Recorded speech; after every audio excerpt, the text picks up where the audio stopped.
Internet decides to work this time. All right, I think we're live. Welcome everybody back to another edition of Chairgatin. I'm your host Rattlesnake, coming at you live once again from Myrtle Beach, South Carolina, at the Snake Pit.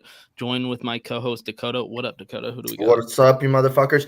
As always, I'm still on the road. I don't know when I'll be back home. It's really getting old. I'm sick of staying in hotels, but the show goes on. We're live from way down in South Georgia. Dakota Drake 4 here, and we got our boy Grant from Old Row. You've been seeing us plug them out here the last couple weeks, and he was at Texas. He was at the Old Row tailgate. He's going to give us all the ins and outs of Willin and Dylan at Texas. Grant, so what's up, man? What's up? What's up? Thanks for having me, guys. Glad to be here.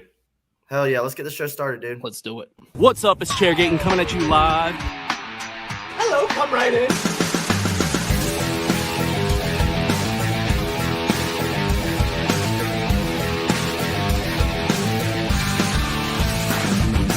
Rock, flag, and eagle.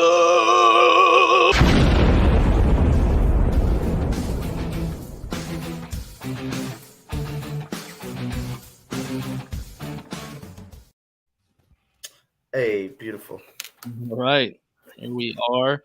For everybody listening, watching live, we will be getting into our review of Texas Motor Speedway, the All-Star race. Legendary All-Star race. But we have Grant on from Old Row. Like Dakota said in the intro, we've been plugging them a lot lately. We've been doing some kind of collab stuff with them. We've been doing a lot of giveaways, flags, merch. Got, I think, a couple more giveaways actually coming up. Say less. Just let us know, right? Yeah, dude.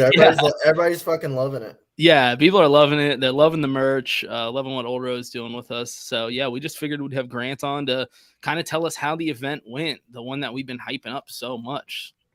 Yeah, guys. Well, once again, thanks again for letting me back on here. I guess this is the first time on here, but for shouting us out so much with all that that y'all have done. It's been a hell of a ride, and we're glad we got to go out to Texas Motor Speedway, do the whole event, and really, so a little behind the scenes here. They came up to us like less than a month before the actual event, like less than a month ago. We're like, hey, here's what we need, make this happen, and we made it happen. We brought out our DJ D-Rock. Shameless plug for that son of a bitch wherever he is, and put on a show to the likes Texas Motor Speedway has never seen. I mean, we had beer pong tables set up. We had cornhole tables set up. We had a live DJ going on for, I don't know, 5-6 hours, and then got yelled at by some old people to turn it off while Blake Shelton was going on across the fucking stadium.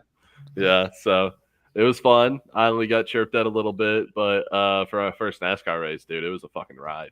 It was a good little dip in the water of Old Row getting in NASCAR, dude. Everything you just said, I'm like, dude, if you had this set up on the boulevard, holy shit, Talladega. It would be legendary. Yeah, absolutely legendary. I can only imagine. I wish we would have gotten that lucky. But I mean, Texas Motor Speedway, from like just me knowing absolutely nothing, was great for what it was, and it was a time and a half, and they treated us really well. So I'm glad we just were able to do anything at all. Hell yeah! Were y'all like going into this like, hey, I guess let's just see how it goes? I mean, yeah, NASCAR's cool. I mean, what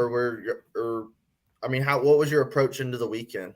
So, I mean, at first it was, holy fuck, this is really happening. Like they like NASCAR is big. It lines up with our demographic and we want, like, this is going to be huge. Let's blow it the fuck up. And then after the holy shit moment, the realization of, oh, we have to put all this on in like 3.5 weeks. And so all that hit in. So it was more just like stress every day, putting it all together. And the team at Old Row kicked ass, getting it all set up the way it did. And so I mean, we had a hell of a lot of fun doing it, and I mean, I'm struggling for words because I'm still fighting off the hangover from it. So but seriously, it was a great time, and really, like, after the oh shits went away, it was, let's go in there, let's kick ass, and hopefully let's get on board and do more of these, because from our fan standpoint, I don't know if the classic NASCAR heads and the TMS heads that go out there all the time are out there. I don't know if they loved us, but I know all of our fans that went out had a great fucking time and loved every second of it. So if for Old Row's sake, I think it was definitely great visuals and a good time. Hell yeah, dude! Sounds like it was freaking lit. I mean, the amount of shotguns that I brought out my dizzy bat for a little bit, and we had my God. some bottle service girls that we knew from down here fuck come yeah. out and just start throwing the party around. And I mean, you can imagine when bottle service girls come out to NASCAR and they're like, no, you're Yeah. supposed to be rowdy and trashy here. It's the whole point of it. But, I mean, Blend in. dude, we got there early to help set the shit up and get it all built up. And we had like old white women coming up to us like, you want a beer? Well, can I come by this party later? Well, it's just, oh my God, NASCAR culture. That's NASCAR, dude. Everybody loved everybody. That's one thing is pretty much for all the races you go to, camping out or tailgating, is everybody's just there to have a good time. Everybody like, hey man, you need a beer? Like, I got you. Random strangers handing you beers and stuff. Everybody accepts everybody. I mean, you see some drunk dumbasses from here and there, but dude, NASCAR is like one big family. They're great people too, and they treated us really well. Yeah, I will say, compared to like other sports like college football or something, there's a lot less fights going on at tailgates for NASCAR. Oh, dude, I mean, I don't know why or like what the difference is, but I noticed that like NASCAR, everyone's a lot nicer. It's almost crazy. I feel like it'd be the other way around because of like just that environment being out there for so long. I guess it's kind of what Dakota said, where it is just like a whole lot more just family vibes there, and everyone just like they know why they're there. When you have like, I don't know, a college football tailgate, you have everyone there just bumped on testosterone, trying their best to out alpha the next dude beside them. Yeah, it's crazy. Sure. It's crazy how smooth the beers go down at a NASCAR race. Oh my God, you're telling me, dude. Who drank this beer? I just opened it. We went and it was like 70 degrees, overcast. It was like perfect. And I looked up like a couple hours in, was like, oh my God, dude, I am sunburnt to shit. I am like red as a motherfucker. When did this happen? It's just so hot. You don't realize how hot it is while you're out there doing it because there's just so much fucking shit going on. And sorry if I'm cussing too much, by the way. I know we welcome. You can fucking cuss. No, well, I fucking will then. Watch your fucking mouth. So, like, I mean, at that point, people are just throwing beers at each other, just having a good time with it. And the fact that it's BYOB is the most epic part of anything I've ever heard in my life. I mean, that's just part of like NASCAR. It always has been, but that is definitely a topic that me and Dakota are going to be talking about soon with Nashville coming up. This race, though, started a lot later than normal races. So I was just kind of wondering how the day went for y'all. Like, what time did the party really get going? So me and Old Row Swig and another guy that works with Old Row on the back end were up there at 10:30 a.m. to get everything started set up and built. And we had people start funneling in around 1 and went until about, I don't know. I think Blake Shelton went on actually at like 4:30 or 5 around then and went until about 6. And then we went back on and tried to play through the race with the car. Like, we were right on the southwest turn of the track. So it was so loud right there. We couldn't really do anything. We tried to play music through it and tried to party as we could, but it was so loud right there. Even with so once again, people are going to get mad at me. I'm so sorry about this. Limited field for an all-star race, right? Like not as big of a. Yeah. Okay. So like even with like less cars there, like through warm-ups, they sent them around in like little groups. So it's just constant the entire time. Yeah. And it was just so loud. You couldn't even and I don't know. People wanted us to keep on playing music. And it was like, what's the fucking point? I can't hear anything. Yeah. I do always like talking to somebody after their first race. And that's usually the main comment. It's like, yeah, the cars are like really loud. Well, I mean, I don't even want to sound dumb and be like, no, dude, they're loud, but they are loud. Yeah. Like, they're fucking loud. It's hard to understand until you actually experience it. Mm-hmm. Like, it's kind of hard to fully appreciate. Like, you feel it going through your body, too. Yeah. Feel the vibration of the cars. Yeah. That's one thing. It's like, God damn, they're loud. But it's like, oh, God, yeah, they're loud. Like, it sounds so fucking good. It's good too, and like even while you're there, it's you're getting hurt. Like it's probably not good for you up in the ears, and I have terrible ears I've had in my whole life. But like even feeling it, you're just like smirking, like this is a good way to go. This is just a good way to lose all my hearing. Hell yeah. So what was the setup like? Was it like a giant tent or a stage? What was the situation like? We had fucking 10 parking spots on the infield on a wall, and built that into a stage, and then an open pit, and then stands on the opposite side of the pit to where you could see the track, because once we were right on that wall. And behind that, we had a whole bunch of beer pong tables and cornhole boards, so we could have some people playing games. Then we had a little tent area for coolers and shit. So it was they gave us a pretty big stretch of land. It was just out of the way a little bit. So I was telling y'all before we got on, we were right on that corner where Kyle Busch got into that crash, and that was like one of the crazier things I've ever seen. Like, I mean, it just got so quiet out of nowhere, and like as loud as it could possibly be, to just dead silence. And then these motherfuckers with their DJ in the corner, like everyone's like, "What the fuck, guys?" Old Row over here. Our DJ was playing Molly Cyrus, and you heard, "I'm gonna put cocaine in your ass." Then a mom came over and was like, "Show some respect." We're gonna do our best. Show some respect. He's got kids. Oh yeah, man. The craziest part is that, like, our best-selling NASCAR shirt outside of the Drive Fast, Eat Ass has always been the "Fuck Kyle Busch" shit, and Kyle Busch gets right in a wreck right in front of us. And it's like, it would happen. Yeah, right. One of y'all, like, picture one of y'all just standing there watching him with the shirt on or something. Yeah. I mean, even worse, it's like picturing like Big Daddy, where Adam Sandler's like throwing the twigs at the bikes, just hoping something happens. Yeah. Yeah, for sure.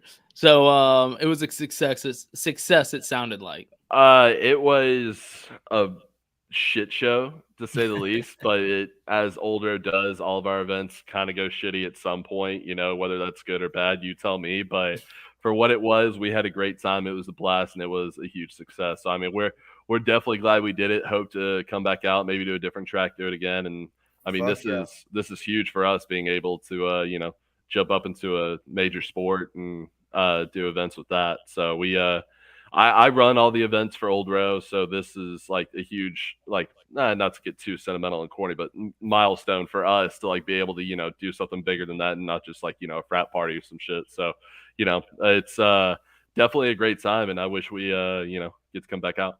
Yeah, fuck yeah, dude. Yeah, hopefully y'all come out to a track over by us. Yeah. Shit, say the word. We need to make that. We definitely need to make that happen. I can already tell a Dega fucking Old Row party would just be fucking. Yeah, you want to talk about your audience showing up? I mean, they're all at Talladega. Yeah, they're all wearing cowboy hats, the cutoff Daisy Dukes, cowboy boots. Usually a tank, like a cutoff tank, and then sorority. It's already like Dega's already a party.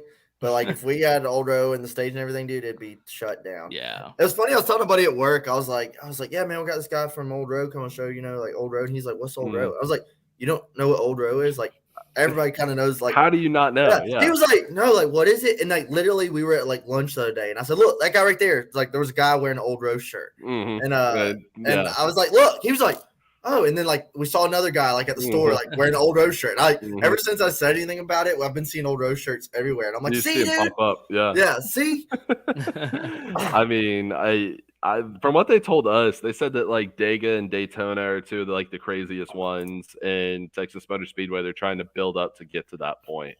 So I have no idea, being this the only one I've ever been to. I mean, to be fair, Texas Motor Speedway used to be kind of up there, but oh really? We're gonna get into that. It's like a home. It's probably like home field for y'all. But I've never been to Texas personally, but I've been to plenty of tracks in the Southeast. So like we could definitely guide you into better waters. Yeah. Yeah. That's the nice way to put it. Yeah. Yeah. I mean, and once again, dude, if all goes as well as we're hoping here, then we'll definitely make it out and hopefully team up with Chairgatin at the next one, right? Oh, fuck yeah. Hey, there's a fall race at Dega, October. They would make it happen. Yep. Hell yeah. So, your first experience at a NASCAR race was probably a little bit different than most people's. With this party, like when you bought the ticket, that meant you got infield access. So complete infield access, parking ticket, and also an entrance into our party. Which, if you had infield access, you could have came anyway. We weren't stopping anyone, but Yeah. Also, it came with like everyone who did that entered into a raffle, and whoever bought tickets was entered into our raffle. If you won the raffle, you got all exclusive passes all over the track. So Oh that shit! yeah. So we had our winner. His name was Zach. Yeah, his name was Zach. He came up and took the tickets from me and walked off. So I mean, hopefully he was the winner. See So, you, man. Hey, thanks. Yeah, but I mean, it was a hell of a deal for. That's a pretty sweet deal. $50 for all day pass. Yeah. Infield. Yeah, I mean, I'd do it. So yeah, that's super cool. They like reached out to y'all about this. Like it was something that where when it happened, we were so just like confused. Like, do you think they knew what they were doing? Asking us like, well, like our parties are something else. And they're like, no. We know. We want that to be our scene. Like, we want people to absolutely lose their fucking minds. We're like, yeah, that's cool. Let's do it. So Respect. I mean, respect to them for knowing what they're getting into and wanting it to happen that way. So I mean, once again, I know nothing. What they asked of us and what we did for them, hopefully it lined up with what we're going to do in the future. Fuck yeah, dude. Yeah, dude, it was. I mean, once again, I'm furious at both of you for not making it out there. I mean, it would have been a time and a half just to. It's funny because Rattlesnake used to live in Texas and was like Texas was his normal every. That race. was my home track. And then he just moved. He just moved from Texas, and then this like lines up, and it's like, oh, I moved dude. like 6 months or 5 months ago. Yeah, it's like the first Texas race you've missed. Yeah, exactly. It's the first one I missed. The first one you missed. Oh my god, the first one you missed was the biggest party. Yeah, exactly. Yeah. So, did they go back to Texas Motor Speedway like for a different race? Fall? Yeah, in the fall. I think it's the week. It's between Dega and Roval, so it'll be the second round of the playoffs. This might be all gibberish to you, Grant. But yeah, it's the week after Dega. They do Texas the second race, but that's like a normal race. It's not the All-Star, all the flashy fireworks and all that. Yeah, and I will say if you're interested in NASCAR, definitely attend a race at Texas Motor Speedway instead of choose to watch it on TV, because you can at least have fun at the race. Like that's one thing I tried to think of last night is like how many races like, dude, I had a great time, and then you see the ratings or you see people on TV or on the internet being like, dude, that race sucked, it fucking blew. I'm like, dude, I loved it, it was awesome. And I was like, I wonder if people there had like watching in the stands. It is interesting, yeah. But Rob was there and he said he fucking hated it. So that's why I'm like, I don't know. It was one of those things where like everyone, I think maybe 2 or 3 people like that I knew had actually been to a NASCAR race and seen it. But just from being so like out of the loop of it all and seeing it, it seemed like it was like generally good. I didn't think it was like great or outstanding by any means, or like life-changing, like seeing something like that. But it was definitely like an awesome experience and cool to see it all. And I mean, the race itself, like it didn't seem like it was too boring. I mean, I can break it down for you as a NASCAR fan talking to a college football fan. Do you remember when Notre Dame played Alabama for a national championship? Yikes. That's kind of like what we're dealing with here. Where the whole season kind of comes into question and you go, what just happened? Yeah, it's like, this isn't good. We're going to have to answer a lot of questions we don't want to answer. Yeah. Oh, NASCAR for sure is in that situation. Oh, boy. Boy. Well, I don't know. We'll break down the race in a minute, but like they didn't do themselves any favors last night. No, but it sounds like somebody at the track is doing their job because they reached out to Old Row to set up a party. I mean, I commend them for that. Also, the person that runs their Twitter is pretty good. Just gonna throw that out there. Yeah, of all the like track Twitters, Texas Motor Speedway has one of the better ones. Yeah, their social media has done a really good job. And shout out Monica and Chris for reaching out to us and making this happen, because they really helped us out a lot and made it a lot of fun for us. And it sucks for people like that because like the product on the track has nothing to do with their job. You know what I mean? Like exactly. They're getting paid by somebody that like they're just like, man, that sucks, but like that has nothing to do with what I felt for them actually. like after the race, or no, it was during the race. Dakota, you'll remember this. It was their tweet that was like, it's not over yet or something like that. And it just blew up, obviously, because people were just furious. And I was like, man, can you imagine the person that runs their Twitter that's just like having to get all these notifications? Just people pissed, livid. And I was like, that sucks for whoever has to deal with that. Just getting absolutely ran through. And I mean, you want to talk to someone who gets absolutely ran through on Twitter. Like my job's in social media. I know that they are absolutely like hating their fucking lives after that happens. Because you can't delete it. There's nothing you can do. Yeah. Anyone that's worked with social media kind of understands it. Probably Pandora not doesn't go back in the box. With it, but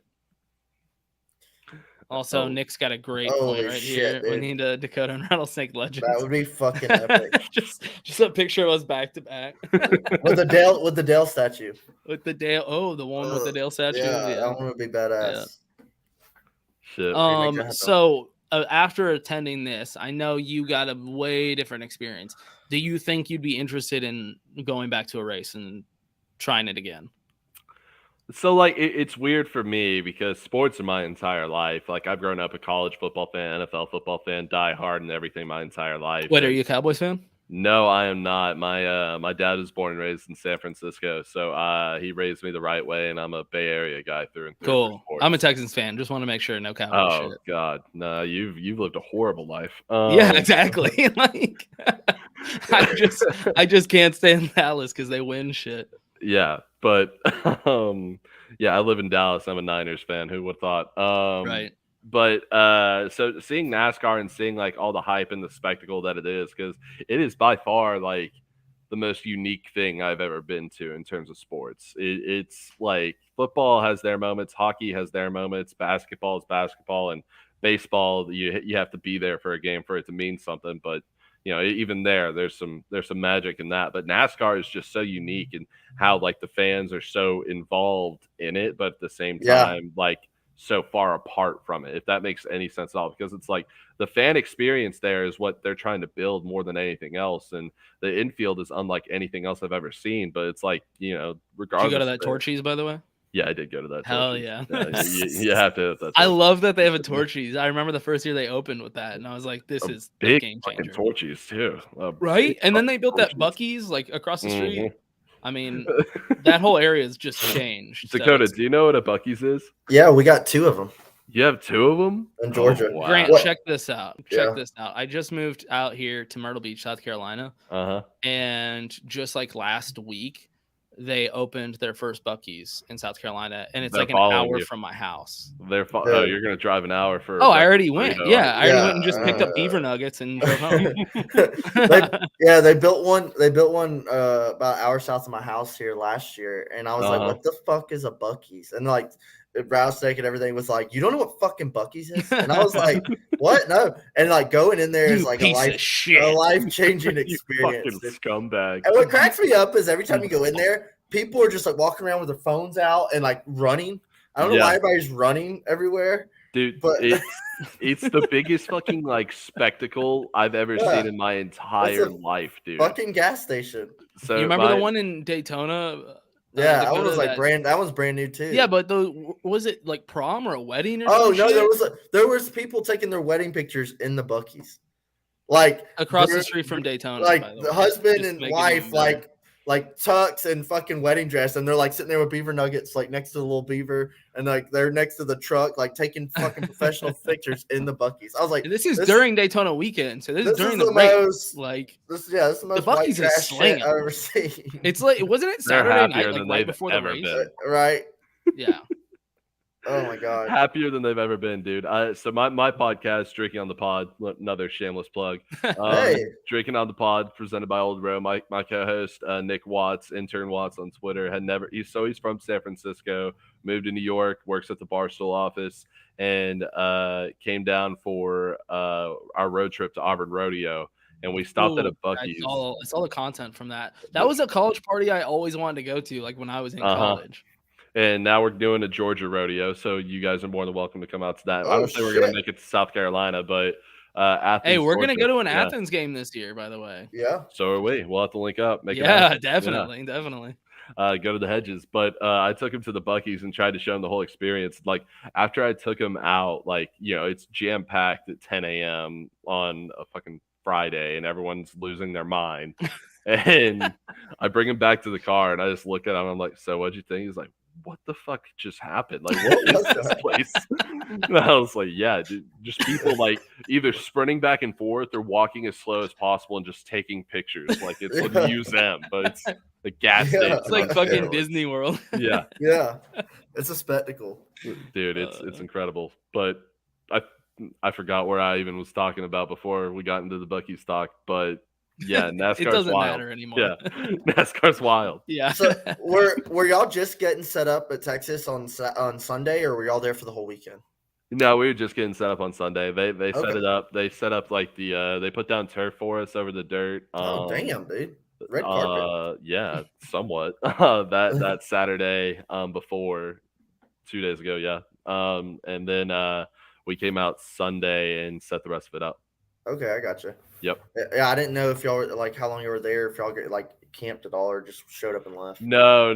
We didn't camp. I live here already, and Swig also lives in the DFW area, so it you know.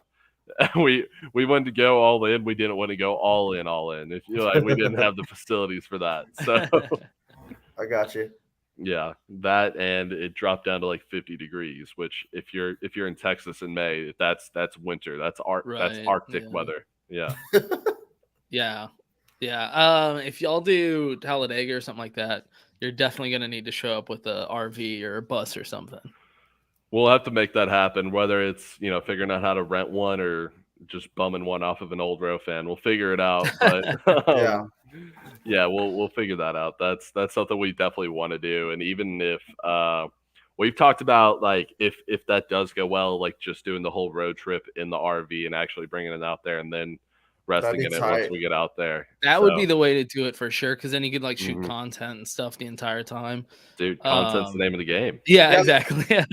Yeah, I was gonna say, is there any like content or videos from the old road party?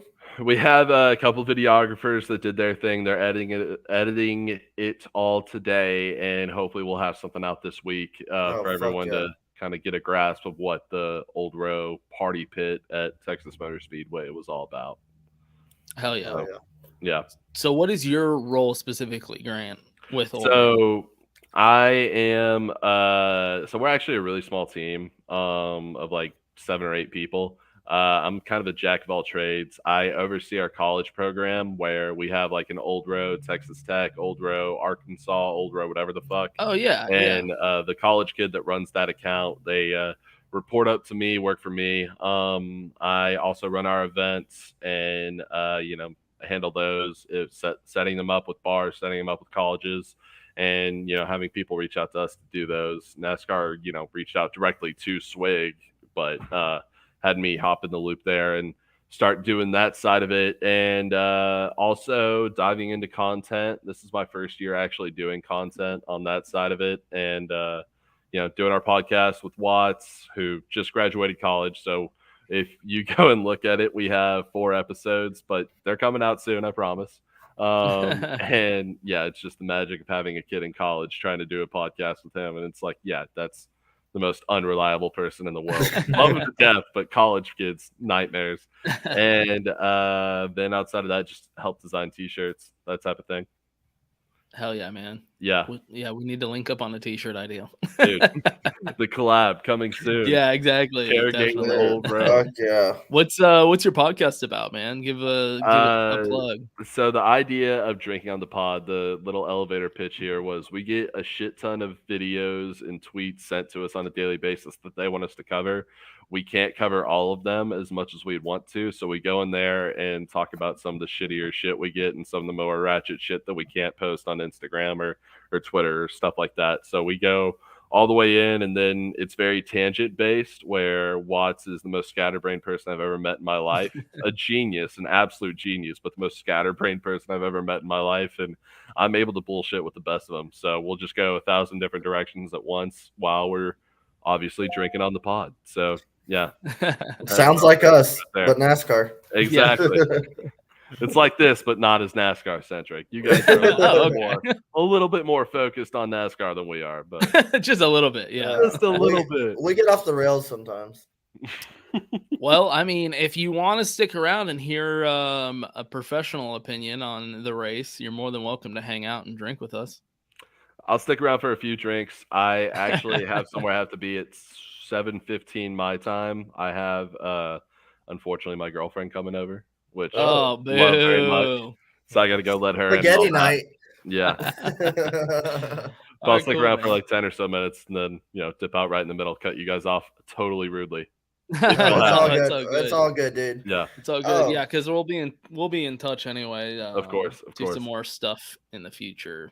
Yeah, we definitely need to throw this Dega idea into fucking possibility. And I mean, honestly, I was like, me and Dakota were talking about this, about how much we love y'all's NASCAR merch, but we feel even like your outdoor collection stuff is good to push on. Yeah, I like all y'all shit. Yeah.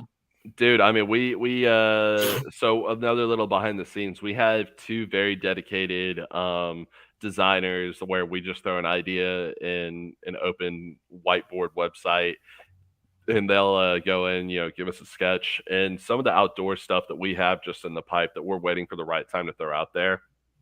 It's always been so unique and so good for Old Row that, it's turned into a big thing for us, and how big our outdoors page is. We love doing all that stuff because it plays for everyone, especially where we're located out in the South and people love us in the Southeast. It's who doesn't love hunting, who doesn't love drinking, who doesn't love going out on a boat, And it reminds me of like the paintings that would be at your grandparents' house. Like exactly. Yeah. With the ducks flying over and like the retriever looking out. So I think the majority of like the early shirt ideas we had was Swig would go to like his buddy's lodge or his grandparents' house and see like a picture at a bar or a picture like on a wall or just like that, and just take a picture of it and then just say like, put Old Row Outdoors over it and then draw that, and it works. It does. Works every time. Yeah, it does, because people think back and they're like, oh yeah, I fucking miss those like old school designs. I said one the other day. It was like one with a largemouth bass like coming out of the water, and I was like, dude, I really like their outdoor stuff. Yeah, Dakota was like, dude, Dakota's like, we need an affiliate link because I'm about to fucking start buying this shit. Yeah, say less. I mean, hey, hit us up, dog. We'll do it this way. I'll just say that you're randomly college kids. I'll just hire you on. You're working for us now, and then you go out. Quit my job right now. Just give us that affiliate link. That's all. Because we're about to be spending some money just ourselves on your shit. So. Oh, dude, say less. Say less. We might even, if we link up on the next one, we might even throw up a little bit of a care package to the Chairgatin guys. Hey, let's go. Let's go. Yeah, but I'll go ahead and hop off, leave you guys to it. Thank you guys so much for having me on, and thanks for helping us push this, man. It was a lot of fun, and I love being here. Hell yeah, man. It was good meeting you. Yeah, we'll talk soon. Yeah. All right, brother. Yep. Later, see y'all. Peace. Dude, he was cool dude. Shit. Yeah, he was cool shit. Cool fucking guy. Fucking like it. I can definitely tell. I was like, yeah, he could slam some beers at Dega. Yeah, he would. I think he'd be able to party with us for sure. Yeah. A lot of my friends went to Texas Tech. They can party. All right. Well, I guess Rob's just not coming on like he said he was. That's okay. We can totally just break down into NASCAR. Well, now we have 30 minutes roughly to talk about the worst race I've seen. Well, I was gonna say it's probably for the best. Nathan, so say care package. Yeah. No, I'm gonna stay in touch with Grant. Don't worry. Grant seems like he's one of us. Yeah, I'm gonna stay in touch with Grant. All right. Yeah, no, for sure. We gotta talk about Texas, dude. We have to talk about this race. Dude, and I'm wearing my cowboy hat. I haven't worn it since by the way, I left Texas. So it just feels like really feels like a care package too.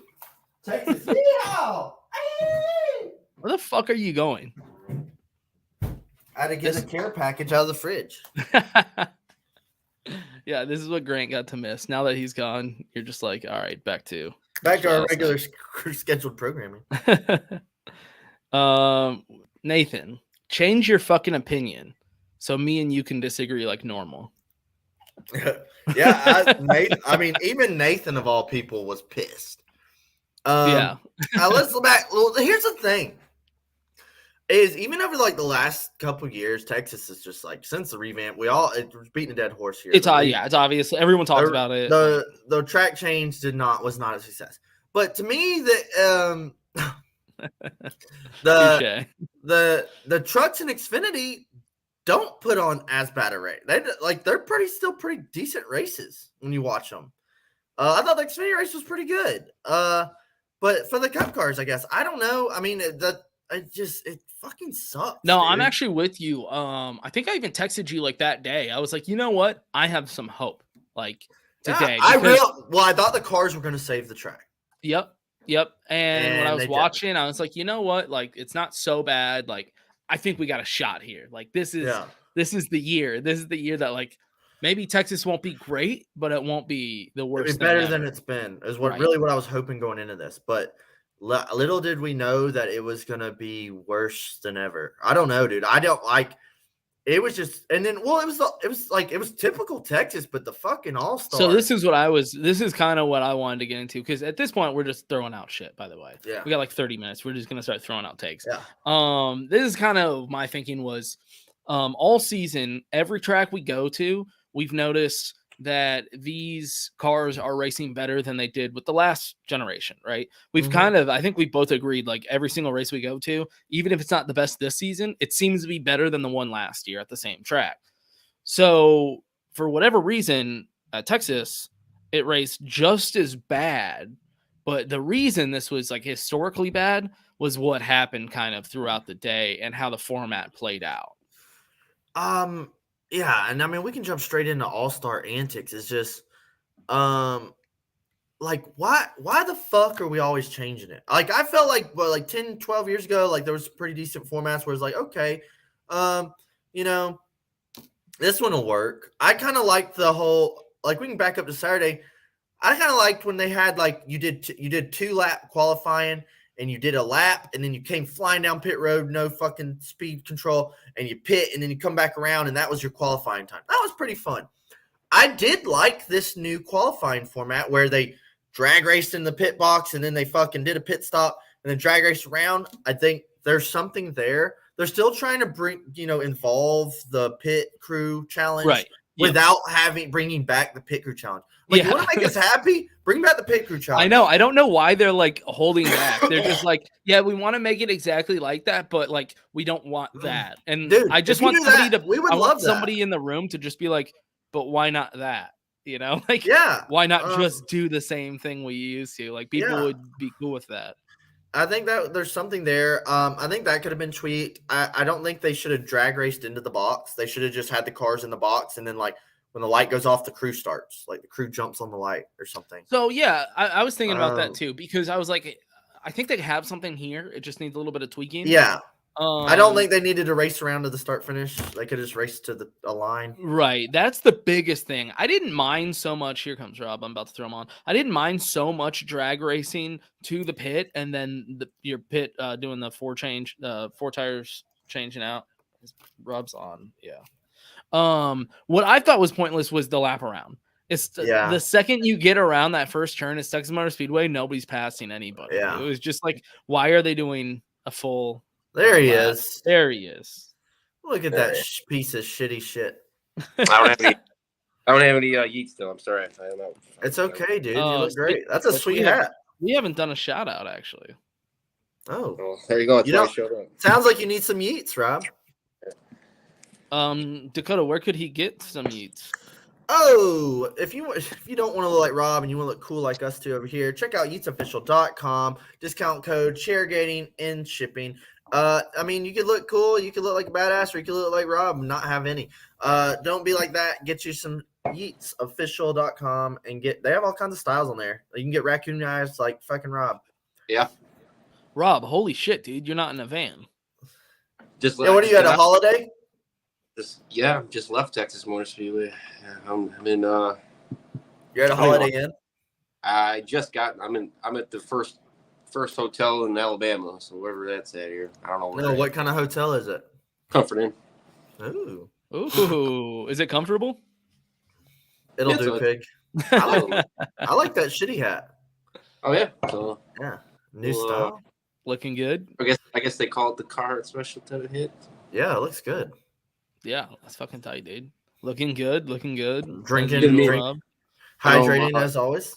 39 minutes late, but Oh, you're good, dude. No, we actually just got into the race. We're just now Yeah, talking about the race. we were just talking about pit road drag racing. Ooh, I don't know why. Yeah, so Rob, you were at Texas. You got first row seats of everything soaking in as a fan. Mhm. We're just dipping and diving into our thoughts on the pit road drag race qualifying for the final 8. What did you think being there? Well, I think NASCAR definitely misled me, and I don't know if a lot of fans, because unless I didn't read it correctly, they kept saying like no speed limit down pit road. Like they're hyping it up with where I thought it was being old style like pit, the Challenger. They ran it down pit road at full speed, but instead they, had them at the end of pit road. Obviously they, did the drag race style, and that was really it. Like there was really no speeding on pit road like they promoted it. And then I could tell they were having issues with the lighting system, because Right. I mean, you look at Almirola. He was the first one. Dude, I felt so bad for them. So off, and then look at Kyle Larson. He was like a minute late. I mean, I'm like a minute. Yeah. I felt bad for that monster girl or whoever it was standing there with the sign, the Cowboys girl. Yeah, the Dallas Cowboys cheerleader. She's standing there smiling, like holding it, and she like sets it down. She's like, well, that was the thing. 10 So they seconds were or like, no? it was the first round. It was, to me, it was just super embarrassing because like I get what they're trying to do. They're trying to do this whole team challenge thing, but they're like, all right, and here we go. And you hear the cars crank and like everything, and the girl's standing there like awkwardly, and then like the crews are sitting there like. That was like the first start Yeah. of so many fuck ups. Yeah, and then like they're like, and here we go, and here we go, and then like they're like, what the fuck? You hear like Clint like, what the fuck is going on? And it was awkward. And then honestly, because I was looking at the lights, I thought it was gonna be like a drag light, like do do do. Yeah. No, it went fucking green. Yeah. What And was the point of the 3 rows? You could tell Eric Almirola was like, oh, what the fuck? Like, Yeah, dude, I felt so bad. That's the thing that's messed up. They were basically using the Top Fuel funny car lights. Yeah. Like, they have enough power to go from the basically what the next gen cars are. They're basically like pro stock, so they got to go do bam. I thought that's how it would go, and it just went green. That's how it should've went. And obviously what was stupid about it is like it. I mean, yeah, it was an emphasis on the pit crew, but if your pit crew messed up on you, had zero chance. I mean, zero chance. I will say this though. I don't know if you noticed at the track. I noticed the second he did this, Kyle Busch's technique of stopping right at he stopped early in the box. The earliest he could. And I was like, that's so smart. I don't know why no one else was copying. Everyone kept sliding to the end. He would just because then his pit crew got to his tires quicker. Yeah. Because he stopped quicker. And I was like, why is no one else doing this? And plus JGR has been doing that pit strategy where they go from the left Yeah. They swap. Yeah. So that was definitely an advantage. Yeah, and then at least right at the end with Ryan Blaney and Kyle Busch, that was like the most even where we saw at the end where it was like, ooh, we got a race here. I will say also, like the Kyle Busch thing, we saw some strategy play out and I thought that was cool. I like when something new, like organic strategy kind of forms around it, because you're like, oh, that's something I wouldn't have thought of. Yeah. Yeah, and we were talking how it was pretty much pointless to drive all the way back around to the start-finish line. Like, once they drove off pit road, that was it. Like, there was no point to complete the whole lap. Well, yeah, when Kyle Larson was like a minute behind, like, he literally just drove back to pit road. He didn't even try. Yeah. I mean, right. Why would you? But even if they're coming off, like, evenly after you get around the first turn, it's like, okay, now you're in your position and it's over. Like, no one is going to be able to catch anyone. And at least, I mean, they tried something new and different. It was fine. I appreciate. I kind of like the whole pit race dragger. That wasn't the problem from the weekend. I'm okay with that. Again, we were saying just bring back the pit crew challenge. I think everybody would be happy with that. But we go into Sunday, and the Open starts at 5:30. And this was a problem I had too and I get it, it's the All-Star, but dude, it was like 11:06 and this thing was ending. And I was like, dude, I've been sitting here for like 5.5 hours watching this shit. Like watching the worst thing ever. And I'm okay with long races, but I was like, this was supposed to be the All-Star, like one hot night short race. Like the All-Star race is like 100 laps. Like, Right. why is this 5.5 hours long? I liked your tweet. Are we having fun yet or something like that? Yeah. Is anyone else having fun? Because we had all been sitting there for like 4 hours, and I saw that Yeah. tweet, and I was like, dude, that's the cherry on top of having to sit here and watch what I've been watching. So the Open is almost always better than the All-Star, it seems, but this year it didn't really do anything for me. Well, the one thing, Tyler Reddick started at the back, and I was like, "Ooh, like this will be interesting." He had the fastest car. Let's see how he gets up there. And he worked his way like flying through him. He was passing, so I was like, "Okay, he's passing cars." He gets all the way up to like fourth and stalls out, and those guys couldn't pass at all. And then he wrecks. Like I literally thought Reddick was going to be like fast, and Tyler loses it, which I love seeing these cars on edge and snapping loose at will. That's fun, but hated it for old Red Dog. And then, is the fucking fan vote real? No, there's no way. It always seems. Remember what? Like 1 year, we were like, "Oh, Bubba's going to get it," and they were like, "Clint Boyer." We're like, "What? Who voted for Clint?" And then like this, I was like, "Well, Reddick's out." I was like, I think Corey LaJoy probably might get the fan vote. You know, he's a. I think it would. I think Suarez was number one. Or Suarez. I could see Suarez, but I damn sure didn't see Eric Jones. Look, Eric I can tell you this getting it. much. Austin Dillon would get more votes than Eric Jones. Yeah. I'm not saying Austin Dillon's the most popular driver, but Austin Dillon's in there. He's a Coca-Cola driver. Like he's on commercials and shit. Like he's definitely more popular. How many than Austin Dillon fans do you see at the racetrack, and how many Eric Jones fans? Well, I mean that's not really fair because people are just wearing 3. But I did see people sitting there with the 43 stuff on. It surprised me, but there's not as many. I've seen a few Eric Jones fans in my day, Yeah. but I'm just saying I definitely didn't see him getting the fucking fan vote. So I was like, is this what? But then, dude, we started the big show. I did notice. I always love for the All-Star watching the driver intros because they come out like rock stars, Blake Shelton screaming, and they're fucking throwing shit in the crowd. Which, by the way, Blake Shelton's actually pretty good. Yeah, I thought that was good. He has a good personality. Like, obviously, he's on TV, but like, I was like, damn, he's actually a pretty entertaining dude. I'm not. And him and Clint are friends or whatever. Yeah. But they're throwing stuff out, and I was literally thinking to myself, I go, this is how every week should be. Like driver intros. But I was like, I know maybe that would be outplayed, but like, you know how it was like rock star moment. They're coming, hey now, Ross Chastain, and comes out. I'm like, that's what we should be giving to the fans every week in like different cities, you know, like different tracks. Like they should be coming out like rock stars, not Joey Logano. Like I don't know. I just thought like it's always badass the All-Star intros or the whole team but comes the out. Chris Buescher situation I thought was just So what happened? Why didn't he make it? What do you mean? For the intros. Oh, right. I don't know. They just like he like walked out and they're like Chris Buescher.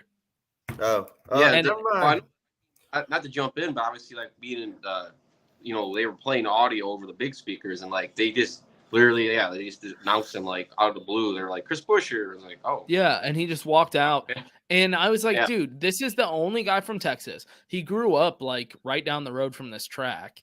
I was like, this is, I mean, it's Chris Buescher, right? But this is like one opportunity to maybe get some fans involved, right? Like in the hometown, you know, only Texan out here, right? Like I'm sure people would have applauded that, but no. I even was talking to my wife. I was like, ooh, I bet they're gonna hype him up, you know. Hey, like, isn't it Christopher Texan. Bell from Texas? No. Where's he from? No, Oklahoma. I knew he was somewhere. Don't ever get those states confused. I knew he was from somewhere out there, dude. I don't know. All right, well, fuck off, dude. Yeah, Texas motherfucker. Yeah, but the thing, like me being the track though, for obviously I got in right when the Open started. Like that was the thing though. Like if you got there like right when the intro started, it was cool. But like I was just like, let's just get this race going. Like I was just kind of I might sound weird saying that, but it's just I was like, let's just get this going. I mean, were you nervous? Cool. Were you nervous or optimistic or maybe like had an open mind? What was your at feeling going in at these cars and how they would do at Texas?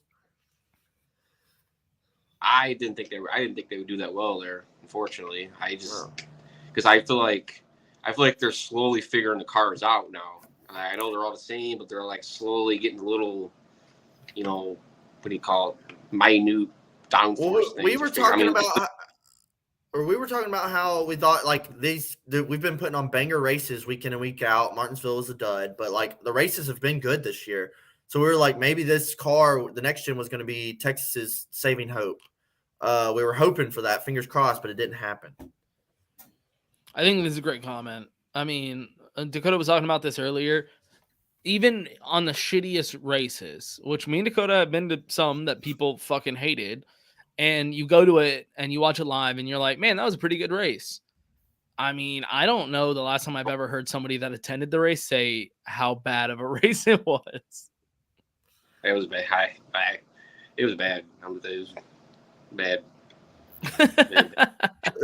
So immediately cars couldn't pass. They were fucking choo-chooing around. Well, the and that was bottom. another thing too. Why are we doing this format on a track where you can't pass for the lead? It Well, defeats the whole purpose. Dude, and like that was one thing I was saying earlier is the fucking format. Like, why can't we pick a format and like every 5 years? Wasn't it Ricky when he won and he was just like, I mean, I was just lucky that I started at the front. Yeah. Like, did you hear him say that? He was like, Yeah. I mean, I just started at the front. Like, I didn't really do anything. Yeah. And man, like, why can't we just pick a format? So every year is like, what's the new format? I got to figure this shit out. To me, it was confusing to get go. I didn't even try to learn it. I was just going to let them explain it to me, whatever. But then what, dude, after the second or third stage, they were like, and now the final stage, and it was 50 laps. I was like, what the fuck, dude? Like, are you serious? Like, we're just got to do another 50 laps this show? Why is it 50 laps? That last bit could have been 10 laps, dude. Like, I've been fine with that. I mean, they probably wanted a green flag pit stop to try and mix it up, but yeah, I don't know, dude. Why this is at Texas, I have no idea. But dude, it was just God. I remember sitting there watching, and I was like, I was just for the sake of me not turning it off, but I wanted to turn it off and go to bed. Oh, it was like I almost did it. It was bad. I mean, it was sad. The only entertaining parts, which it's scary, but the only entertaining parts were the Goodyear tires blowing up. I was like, that was pretty much it. I mean, and he obviously like reading the comment there from Nathan. I don't mean to jump in. Like, basically, it's true. Like, if you like Corey LaJoie, like he was, I had a shot there. I was like, come on, Corey. Yeah, but the thing is, it's the clean air. Like, if any one of these cars, like you probably could have put Cody Ware up there. Not like I'm saying not in a bad way, but you could have probably put him up there, and he probably would have held on for 3-4 laps. It's just when you're in clean air cars, you can't really pass. I mean, because like Corey held on for a while, and like it was cool. Like there was like sitting right behind me was like the biggest Corey LaJoie fan. She was screaming every lap like, "Go Corey, go Corey!" I was like, wow, like like he's making her day right now. That's cool. Like, hey, like he might have a shot at it. Sure enough. Yeah. I do think one of the craziest things was the Kyle Busch interview after he wrecked. And and he was just like, well, it's Kyle Busch's race to lose. Like all he has to do is just not wreck or some shit like that. And then they're like, all right, now back to the race. And then fucking the wreck happens. And that was the thing too in this interview. They were like, did you ever have any indication? I mean, I know it happened so fast, but did you see Ross coming? And he was like, no. Like, I was almost killed. What the fuck? Like Kyle Busch's interview? Yeah. Yeah, that was awkward. Dude, man, and the thing is, you saw it. Well, back up to the Kyle Larson tire blow. That was a hard fucking lick, man. Kyle Larson blew right front, but I was listening to Kevin Scanner, and I'm watching, and the one thing, I guess it was Central Time with Texas, it lined up pretty good. Usually Scanner's about a lap ahead, but it was only like a corner ahead. I don't know what was going on with internet and space, but so it was only like corner head, and he said, like Timmy Feederwood goes, Kevin, 5-car blew right front up here. He's like, stay high. He's coming low. He's in the grass. And I'm like, I just hear 5-car blew right front. And I'm watching like, oh, fuck, like this is about to happen. And I look, and they're like, and they're like, we'll be back more from Texas. Side by side. And you see the 5-car just fucking going head on to the wall. And they cut the fucking side by side, dude. They cut the side by side in the commercial, and you can see the 5 just spinning through the fucking grass on the little side by side. And I was like, "Oh my fucking God." It was actually pretty funny. I was like, "There's no way this really could happen." I was like, such a boring race too, when nothing's happening. Yeah, and when that happened, I was like, "What the fucking timing, dude?" And then I tweeted, "Of course they go side by side, and the most exciting thing happens during this boring ass race." But then immediately after, we get fucking Ross Chastain flying through the air like it's a hazard. So, and they were that was the one thing too. It was like a corner ahead. He was like, watch out, Kevin. He's like wrecking ahead of you. He's like big wreck. Just slow down. He's like, just stop. He's like, cars everywhere. And it's been like a mediocre race. I'm like, oh fuck, like what? Oh my fucking God. And so I'm watching, and I just immediately see Kyle come off 4 and wiggle, and like you tell his right rear blew. Yeah. Which I mean we'll get in that, but like then I'm like, oh fuck. I was like, he's about to get creamed, dude. And then when I told Felicia, I go, watch this. And like she's watching, and dude, when Ross hits him like Dukes of Hazzard style, like I mean, it was really bad.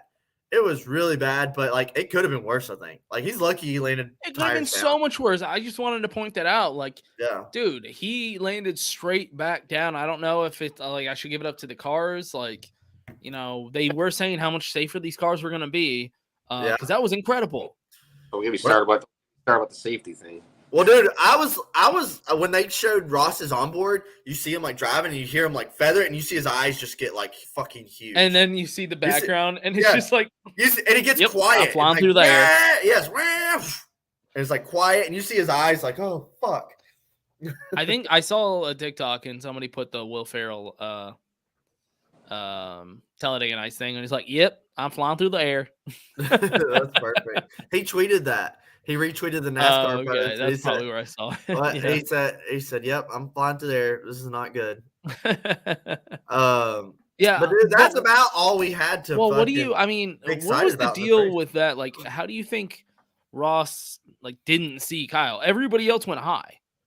No, I mean, there's like a second and a half to make a decision here. I know, but like literally everybody's going high. He was the only one that went low directly at him. I thought he like Eric. Well, who was he battling with right there? That car went high, and he went like he was going to try to split him. Like he would have hit that other car if he went high. Or I don't know. I just thought it was it's a split second decision. It's a split second decision. You're going 190, and this car is going 120. So. The closing rate right there, I don't think you can just like, I don't know. It was insane though. We always have kind of seen some bad wrecks at Texas. I think it was the worst. Let's see. I read that the one spotter never saw what happened to the 18. Said he never saw. That is weird that he just didn't see it. I never say this, but I feel the most sorry in that situation for Chase Elliott. Oh. I'm just saying, during that whole thing, he was making passes, working his way up, and then he was past the whole situation. Next thing you know, just boom, takes him out. I was like, that just sucks, man. He's like making all this progress. He's like, oh, we're about to go to caution. I just passed like 4, But either way, I don't like to make a habit of feeling bad for Chase Elliott. Yeah, but then all right, so that crazy wreck goes, and then we're gonna have in between stages 2 and 3 have this pit road challenge, and it's driver in to driver off time, and like Jeff Gluck's podcast, they were talking about. They go, you know how fucking confusing this was for new fans that they see William Byron win off a pit road, but then actually the 10th car off a pit road won the pit crew challenge. It was like, what? Make this make sense? Like, oh wait, no, this team won. And it was like, there was no like timers or like anything. They just did pit stops and were like, we'll let you know. Like, y'all made a huge deal about this. Well, to go before that though, like even myself, I was confused with the fact though, they did a green, white checkered for stage 2. They've never done a green, white checkered for stage ever. And like, I get why they did that. I guess they did it because you can't end on a yellow, but if you were there, like I was on the NASCAR app looking at the live leaderboard. When they ended stage 2, it showed stage 2 of stage 3. Yeah. Now, Rob, I'm gonna back you up on that. Like they're like, what where are we at? Like, is it stage 2, stage 3? And I was like, in my head, I'm just like, I don't know. No, I'll back you up on that, Rob. I was watching it from home, and that confused me. Yeah. Honestly, my wife was asking actually how many stages there were in this, and she asked right when they threw that flag, and I was like, "Oh shit!" I was like, "Well, I don't know." Like it really threw me off for a minute until they like had to explain it over TV. And then obviously the total they ran a total of 132 laps then at the end instead of the 125 it was supposed to be. Dude. So literally this whole last stage, I was like, God, please, like end this fucking race. I don't want to. I was like, I don't want to watch this anymore. Yeah. And I was trying not to be too negative, but I was like, dude, I don't want to watch this crap anymore. I want to go to bed. I wasn't feeling good. And there was still like 30 laps left. Then there's a miraculous caution, the 43 spins or something. Yeah. And, now we're not going to have a caution because that was a caution or something. They're like, and dude, it was so bad that Clint Boyer was trying to remind us of why this was about to get exciting. Nathan, I will comment on that. And Rob, I don't know if you experienced this. Texas Motor Speedway actually has pretty decent Wi-Fi. Well, I have ATT, and it was weird. I sat way at the top and it worked perfectly fine. But as soon as I went down to the bottom rows, it was well, I always sit at the top, and I've noticed I've actually always had really good service at Texas Motor Speedway. Anyway, continue. Which one more thing about that, there was, obviously, I don't know if the last time you've been there, Rattlesnake, but they definitely, they easily took out about 15 to 20,000 seats. So I saw that from so like the last Atlanta time did? I went, they had already taken out a shit ton. because they got the Busch bar now over in turn 4. They didn't use the seats on one or two, and then obviously upper 30 rows there's seats and then the drink rail, drink rail. Yep. That's like what they did at Atlanta, which I actually like it. You get a little bench. I do like it. I just would be interested to see what their capacity is now, because it used to be one of the biggest tracks in terms of holding fans. Yeah. Well, you got to stop the wound sometime. But then we dragged this thing on out. Clint Boyer is trying to tell us how this race would have been better if it was hot and slick and there were some clouds today, and that may be why we're not seeing a good race. And like they were running out of shit to talk about on the broadcast. I was actually like, you know what? I'm impressed with this crew because they really are trying to keep this thing alive. And Clint said, man, if we get a caution, this thing will be nuts. He was like 30 to go. He was like, I'm telling you, re-rack these cars and you put $1 million in their face. Yeah, exactly. But we were like, Clint, just stop, dude. Yeah. Just stop. And he was like, no, I'm serious. Like, these guys will be, you don't know what we'll see. If there ever was a time to follow Dale Jr.'s Twitter account, it was during this race. Yeah, Junior was popping off. He was going off, and I was like, damn right, dude. You were like the Joe Rogan of NASCAR. Yes. Out here trying to break conspiracies with the sanctioning body that controls us. So then, all right, let's finally fucking end this bad boy and put a knife in it. And I literally hear coming to the white, and then I knew that they had said like it has to end under green. He said it right before this happened, literally the lap before. I heard he said it. Yeah, it was literally the lap before, and he says, just a reminder, this has to end on green, unlike other races. Blah blah blah. Yeah. And I remember turning to Samantha and being like, that would be the worst thing imaginable. Dude. Like, that's literally the worst thing. It was all bad. And what the NASCAR came out and was like, hey, like, those guys fucked up. They shouldn't have thrown the yellow. Like, Ricky Stenhouse just scrapes the wall. And what really I really don't like is the flag man was waving the checkered, and Blaney's coming across the dog leg, and then he pulls it down and pulls the caution, and the caution lights come up. Like, it was like almost like he was fucking ready for it. Also, look, this isn't a conspiracy podcast, although maybe it should be because I fucking love this shit. I just think it was a little interesting timing that Ricky fucking hits the wall right before they're about to end this. I was like, what just happened? Like, this whole scene just seems weird to me.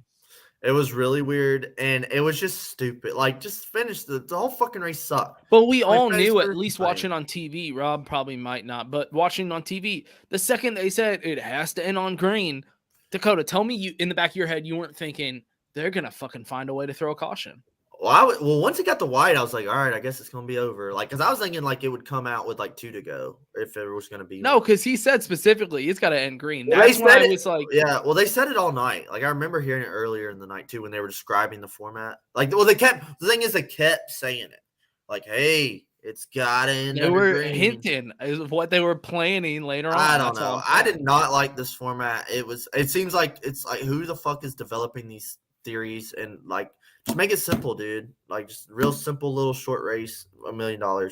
I don't know. But dude, this was right. And then the Blaney window gate, like so Blaney thinks already won. The team's jumping off pit road. His window nets down, and they're like, nah, And like, Yeah, they're like, what the fuck, dude? And I literally thought after all this fucking bleeding of a race, I thought they were going to black flag Blaney or make him pit and go to the back and give it to Denny or something. I thought that was going to happen, and I was like, dude, I oh my actually God. didn't think they were gonna do that because I was like, I think they're seeing this real time of how angry people are, and they know better. I would have been fine if they let him come down pit road, fix it, and then get back. But then I was also like, well, all the other drivers are going to bitch if they do that. Yeah, but at this point, I was like, dude, if Blaney doesn't win on this restart, this whole thing is fucked. Rob, what was it like being there watching it? You weren't hearing the TV, so. Well, the thing is, it had to be confusing.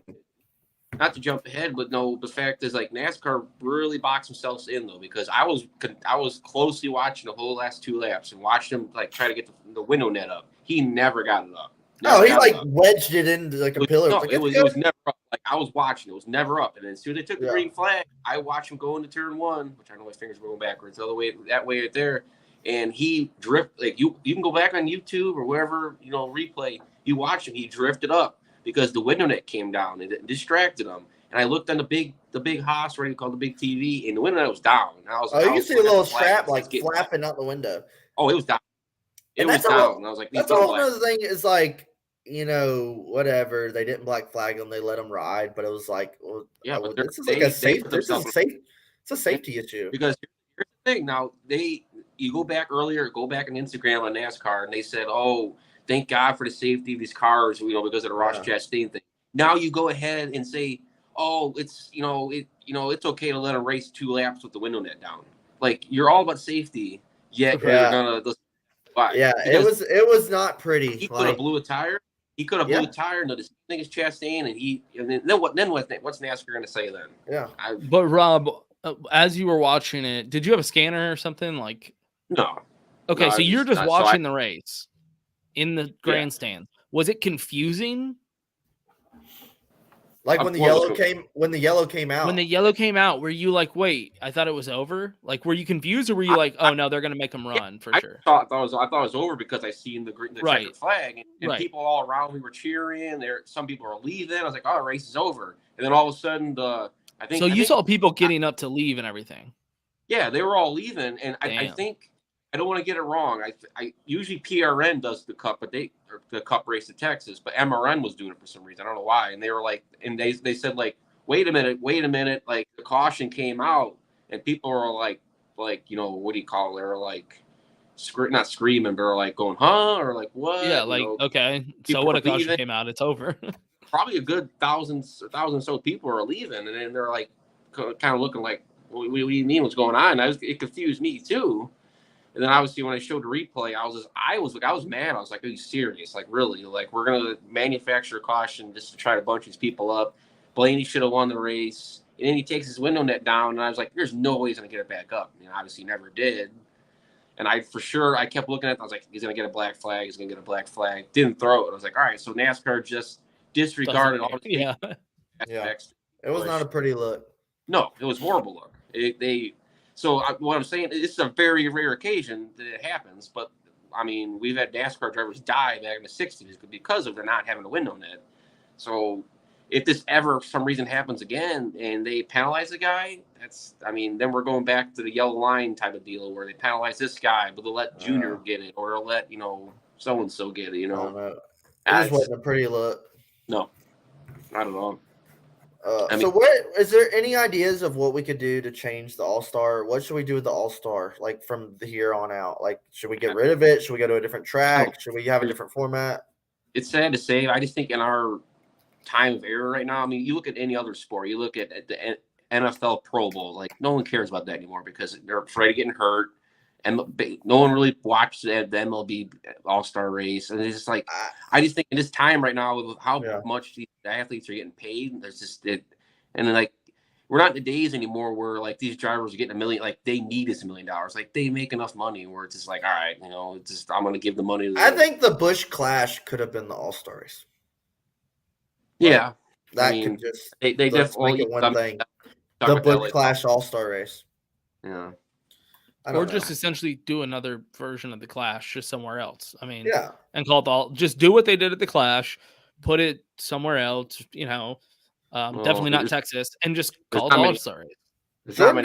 Jordan Bianchi had a good idea. He said, do it at the end of the season and do it at the Nashville Fairgrounds while you have the banquet at Nashville, all in that, bring the whole Nashville thing, community stuff, and have an all-star race, just 100 laps, no crap, just a little short race at Nashville Fairgrounds, and that's your all-star I think race. it was Slap Shoes that said do it at a track that they're trying to bring back, like North Wilkesboro, and only invite, like 15 drivers because it's a quick drive from Charlotte, and then the next weekend is in Charlotte. So, like, most of the teams don't have to show up. You can just bring a car. It's, a couple-hour drive, not a big deal, and then you kind of test out a new track and see how it goes.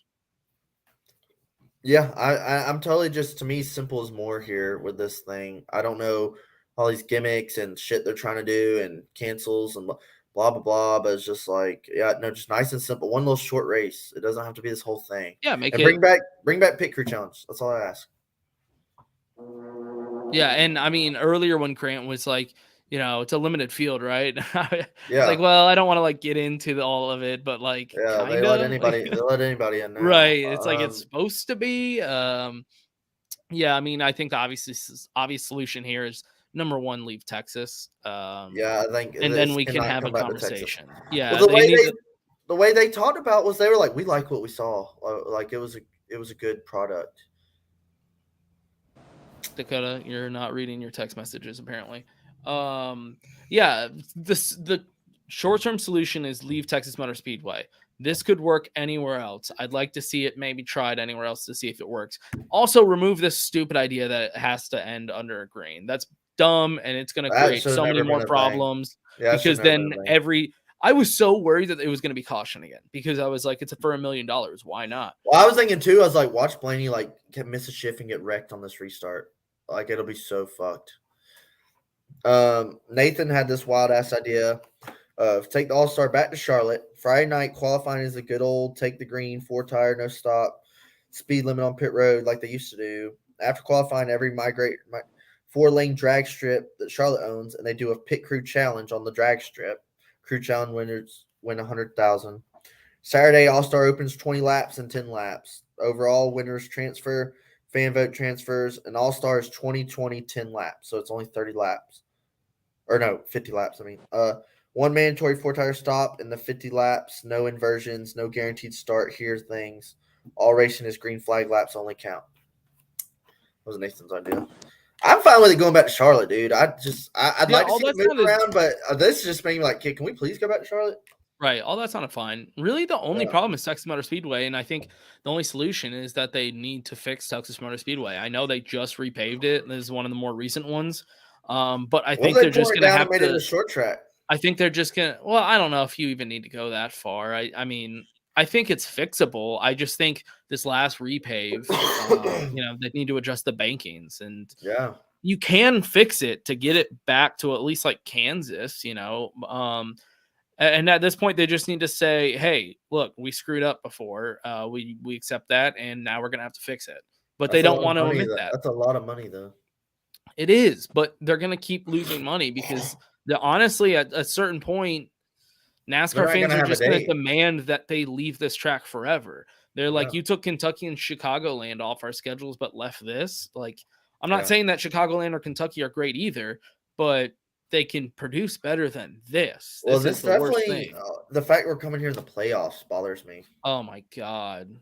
That's just a waste of a playoff race. Yeah, we're wasting this is what we're gonna bring back.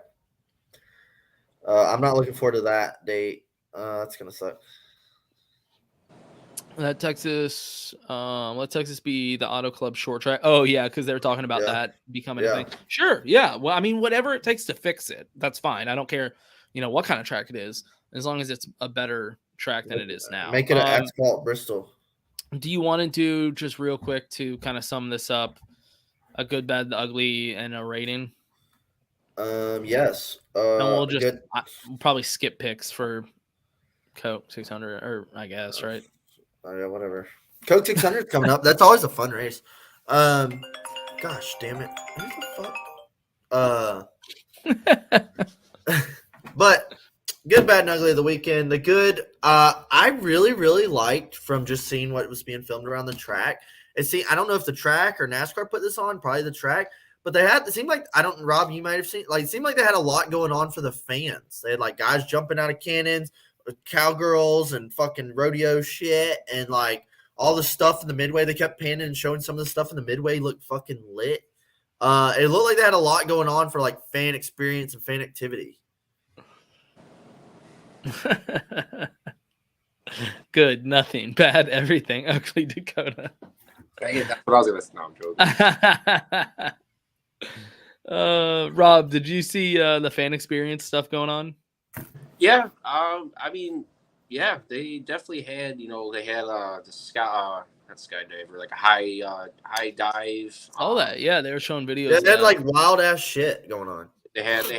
I mean, for the kids, they had like an amusement, like the skee ball type of thing. There was, I mean, carnies.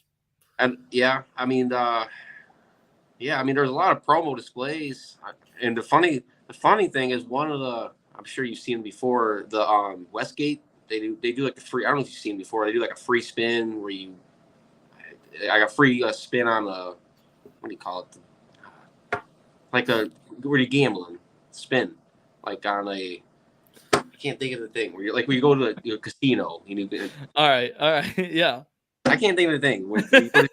You try to get the sevens, whatever you call it. Anyway, their giveaway was a shitty cooler. I don't know how. Oh shit, that's tight. So somehow we were on the midway all weekend without our approval, but hey, it was free every time. I was saying, what did they like buy one and then did that? Yeah. Dude, Frankie Muniz like needs a fucking job at Fox. Well, dude, I mean, obviously he's good in front of the camera and stuff. Was killing it.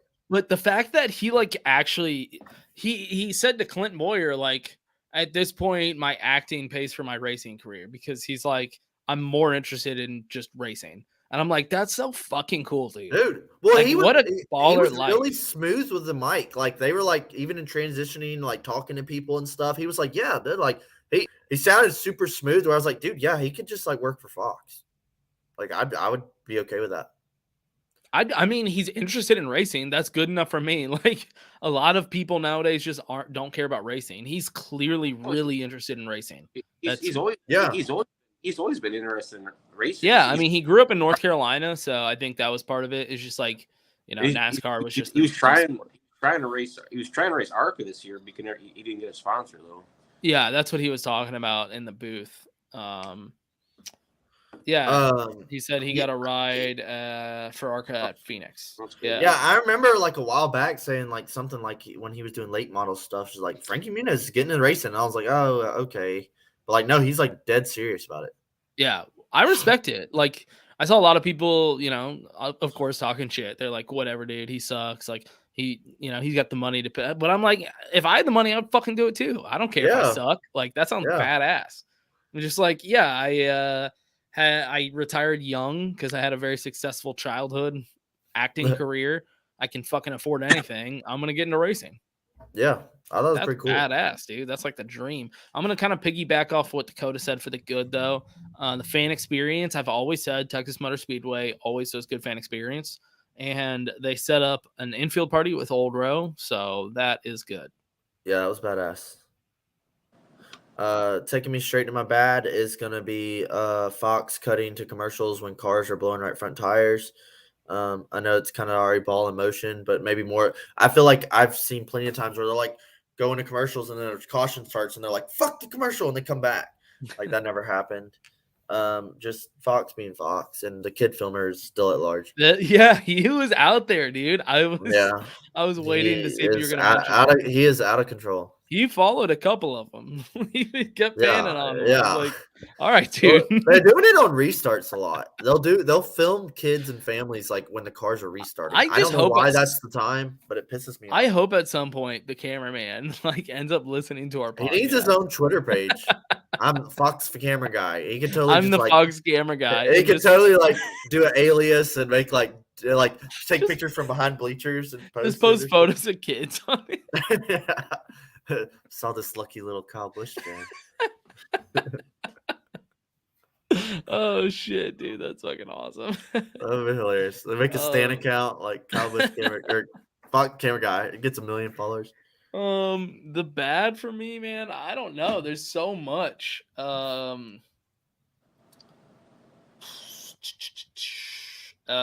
Texas Motor Speedway, just in general, is the bad for how bad of a track it is, how bad of a track it puts on races. Yeah, it's bad, man. It's like the only way to describe it. It's just like not good. It's just bad. Yeah. What you got, Rob? Bad. I mean, bad for me is just Goodyear. Really. I mean, just stay. Now, is it more Goodyear or was it more teams pushing setups? See, that's a good question. Yeah, I mean, the teams are pushing the setups for sure. Well, they ran the whole first stage and then stayed out the second stage. And about halfway the second stage, started blowing tires. I mean, it's not. I guess it's not necessarily. I mean, it's not necessarily Goodyear's fault, but someone's got to take the blame for it. I mean, And it's becoming a serious issue. Like, this is not the first time we've happened been in dealing Kansas. with this. Yeah. Right. And I think that's the problem, is that it's becoming a trend. At a certain point, you're like, okay, hopefully the teams figure it out. But if they don't, it's like, it might be Goodyear's fault then. Yeah. And like, if you're a new fan showing up at the track, you're not going to know the history of Goodyear. You're just going to see tires blowing out, and you're like, oh man, like they suck. Like that's just how people see things. Like if they don't know about it, they're like, oh, that sucks. I mean that's kind of like, I feel like how a new fan looks at things, you know. Yeah. I mean, they're not going to know the history and know like, okay, Goodyear's had some good times. But in 2008, they had the Chairgatin at Indy. You know, like they're not going to know that. Like, you know, I don't know. That was my bad. I mean, it definitely. I mean, you look at like right now. Imagine like it's the NBA playoffs and like they're using basketballs to keep losing air or something, or like the players are getting hurt and the big guys are not playing. Like you're losing Kyle Busch, Chase Elliott, Ross Chastain. I was getting big. Tyler. That's Reddick. a good point. They lost all the top contenders. They're all out. Like Blaney. Like no offense to Blaney, he should not have won the race. I mean, Kyle Busch should have won the race. He had the fastest car the whole weekend. It is a good point, yeah. And the Goodyear tire just took him out. Chase Elliott was going up there. He could have won. The fan, like you look around, 50, 60% of fans there are Kyle Busch, Chase Elliott. I mean, they're all wearing the gear. And then you lose those drivers, 30 laps in, 35 laps in? And Nathan, my comment back to that would be like, you have to admit that people are blowing tires more than normal. I mean, yeah. Yeah, you're saying, 6 blew them, but 30 didn't. But it's like, yeah, but that was more than normal. Like we're seeing it too much. That's the problem. Yeah, I'm with you. Hopefully it gets figured out. Hopefully it gets resolved, because it's not like I'm losing faith on this season or these cars because of this one terrible race, which we always knew was terrible because it was Texas. We knew before all this, so we went into it knowing kind of what I had a little bit of hope, and I was letting out. I had hope like a fool. Dakota, my ugly was going to be the format. I just think it was confusing as fuck. It was way just confusing, and I don't know. It just could have been so much easier than it had to be. Mine would be NASCAR for that absurd call. Yeah. Throwing the caution, first of all. And then second, how they dealt with the window. I mean, everything, like, it was just piling up that, like, they just kept making bad decisions. And it was impressive at a certain point that I was like, all it was going to take was one more caution. And I was like, I think people will start just rioting in the streets. And obviously for myself, NASCAR race control. I mean, that was bad. It should have never happened. Because they threw a caution. It should not have been a caution. But you go back to, I'm sorry for forgetting what track it was, but when Spencer Boyd dislocated his arm, he literally sat lap. NASCAR didn't throw a caution because we didn't see it, and then they throw a caution for. And he was actually injured. Touching the wall, and like, this race is boring. Let's throw a caution. Like, if it'd been 2 to go, I'd let it fly. I mean, I wouldn't have liked it still, but I'd let it fly. But the fact he was coming to the checkered was like he was 10 feet from the checkered line. Yeah. And then Scott Miller, like, it's like, I've never seen a flagman change flags. Well, no, and then Scott Miller, the VP of competition, is like, oh well, there's a couple of cup directors up there, and the one guy he actually hit the button. We should have done that, and it was like, all right, so like that guy can just like, hey, you know what, this race is boring. I'm gonna caution. Yeah. I'm like, all right, so what are we, the WWE and NASCAR or racing? Yeah, thank God it was just the All-Star and this wasn't a race that mattered. But dude, Coke 600 coming up this weekend. We're going back to the motherland of Charlotte. Rob, I might get to see you a little bit on Sunday. Yeah. Can't wait to see you, buddy. You gonna be in the same little area with the tents as you were last year? Mm-hmm. All right, fuck yeah. Coke 600 is coming up. Your boy will be there. Rattlesnake's still on dad duty, so he cannot. Dakota, are you actually coming through? Yeah, me and Nathan are leaving Sunday morning. Oh my god, dude. I hate you so much. I can't believe you're actually making it work. I can come through Greenville. Why would you come through Greenville? What are you talking about? I was saying, well, there's 2 ways to go from my house to Charlotte. I can come to Greenville, South Carolina. You can meet me there and go with me. That's so far from me. That's like 5 hours away from me. What are you talking about? Well, how far is Charlotte from you? There has to be a different way to go to Charlotte that's closer to me, right? Yeah, I don't know. I just was saying you could ride with me. But Charlotte is closer to me than Greenville, South Carolina. Oh, shit. Well, so anyway, I don't know why Dakota's jumping ahead. We still have to give our rating for this race. Oh, my God. Dakota loves to this is when Dakota, you can tell he's like ready to get off. This is what he does. He just takes over and starts going. So anyway, that kind of wraps up what we were saying about that. Dakota, what rating did you give this race? A 2.8. A 2.8? Yeah. The thing is, I brought my folder with me this week to write these down. Cool. I'm giving it a 3.1. Damn. Hey, we're in the same ballpark. Yeah. I'm giving it a 3.1 because just like how I don't like to throw out 9s because you never know how good shit can get. You never know how bad it can get. It might get so bad that I need to save some wiggle room, right? And then number 2, I got to see Ross Chastain kind of fly through the air. So, like, there's something there. And so that's why I got a 3.1 for me. I like this one. 0.69. That's not bad. That's not bad. All right, Dakota. We can get off now. I'm fine, dude. I got nothing to do except sit in this fucking hotel. That's the thing. We'll end the show, and then me and Dakota will talk for another 30 minutes. That's what people don't understand after the show. And all right. Coke 600 this weekend, man. Crown Jewel. 600 fucking miles. It's a long one. It's a fucking long one. Yeah. Are you gonna be on the bus with Joe and them? Yeah. We're gonna try to come down in there and like watch the first half of the race with y'all, and then like go to the stands for the second half probably. But I don't really know how we're gonna get down in there. Yeah, that's my thing too. I was possibly getting a VIP pass this weekend, but I haven't agreed. Ooh, little sexy dog.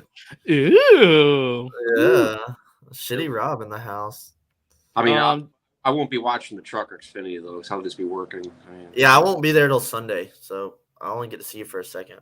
Dakota, quick before we go, you just want to do the picks, just the 2 picks? Yeah, I'm just going to lay out my fucking 2 picks. I am going with underdog pick of Austin Dillon. Dude, come on. Really? All right, I'll let you have him. I'll take Reddick. That's the obvious. That's my obvious underdog pick for this track, for this race.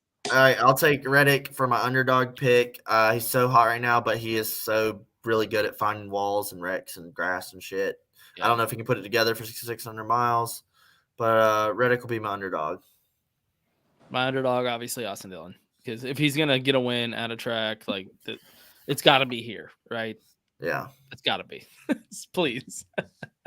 Please, come on, God. man. Just please do it. A win, please. Rob, you got an underdog pick? Chris Buescher. Ooh. Ooh. Hey, he finished really well here last year. Well, he won the state. He won the stage in the All-Star Open. He had a good car. Yeah. He's sporty. He's been putting together some speed. No, I swear last year at this race he did good. Yeah, I think I remember. He had a top 10, I think. This is one of those races where guys peter out, and all of a sudden at the end, you're like, how the hell did they get up to 7th? Yeah, Yeah. right. That's an Austin Dillon. I really hope these cars put on a good show. I really hope these cars like turn Charlotte around as well. By the way, Kansas was a barn burner. I hope Charlotte Underdog Jones would be a cool nickname for Eric Jones. He should consider that. Yeah, that is a cool nickname. Underdog Jones. My race winner is going to be William Byron. That's a good pick. Yeah. You know what? Ross Chastain, dude. Oh man, Rob, who do you want? Who do I want? Yeah, who is your pick for the race winner? I mean, I think Truex going to win it. I mean, it's not. You think Truex? Okay. It's not what I want, but that's the thing. My other pick was going to be Kyle Busch. Yep, I was debating between Kyle Busch or Ross Chastain. That's pretty much why I was asking if you wanted either of them. I'm going to say it as a joke, but the Goodyear tire's blowing. I'm just going to win. I'm joking. I'm hoping that's not true, but I think they're going to have issues there again too. Toyotas are looking. I think they found something, dude. Yeah, Toyotas are looking good. In which case, I'm leaning Kyle Busch, but. Yeah. I mean, at this point, it's hard to doubt Ross Chastain, kind of like it was Kyle Larson this time last year, where it was like, why am I picking anyone else? Even when Ross doesn't win, he's up front some point during the race. So, yeah. Damn it, boy. Damn it. Well, hey, it's a fun fucking American Freedom Memorial weekend. Like, it's fucking like they put on a really good pre-race show. Hopefully, some cool paint schemes. And some badass paint schemes are already coming out. Like it's a fun patriotic weekend. I think NASCAR does a really good job of like shouting out veterans and stuff. They go all in with this one. And like my first one was last year. This will be my second. It was really fucking cool. I love how Nathan's acting like Toyota's just been on a tear all season. Dude, Nathan, they just got good again. Calm down. That's the thing. Ford just I don't even think we take anything away from that All-Star race. No, I'm not taking anything away from that All-Star race. I'm leaving it all where it was. Like I'm forgetting it completely. Yeah, I'm going from Kansas to exactly. I'm skipping Texas completely. Yeah. Everything but the cowboy hat. Well, fuck yeah, dude. All right. Well, check us out this weekend. I'll be trying to post stuff. Hopefully, I have service and everything, but. Half of Chairgatin is going to be at the Cook 600. If you're there, come holler at your boy. Come get a Shitty cooler from Shitty Rob. Shitty Rob, do you have anything to say? No, yeah. I mean, I'll be set up at across the street, Varel Camping, it's called. I'm normal selection there, and then obviously get your discount code 10% at Eats. Let's go! Yeah, 10% off discount code Eats official.com. And hopefully an affiliate link coming from Old Row. We'll see. Hey, if Grant can hook us up. And then Grant, if you're still listening, we will replace you with Yeti. We're looking for a Yeti replacement. So there you go. Big time. Hell yeah, boys. Let's go racing. All right. Well, y'all have fun without me. Catch y'all next week. Peace. All right.